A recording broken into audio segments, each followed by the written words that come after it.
هو ليه مش عارف يوصل لي ضربه؟ عشان معرفتك بالضربه مش كفايه انها تخليك تقضي على خصمك.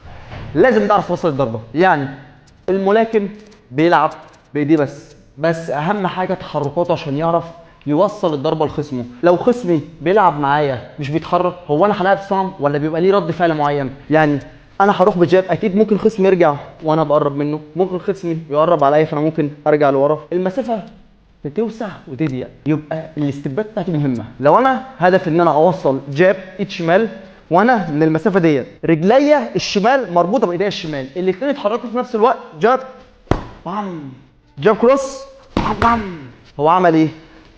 نص الشمال كله طلع مره واحده وانا بلم ايديا الشمال. عايز اقول نقطه مهمه قوي، دي بوابه عليها 2 حراس، واحد طلع ما ينفعش التاني يطلع غير لما ده يرجع يامن عليها. طلعت الشمال بتاعتي وانا بقرب رجليا الشمال، نص اليمين يطلع تاني بالبانش بام وارجع اقفل. انت مش عارف يوصل لي ضربات؟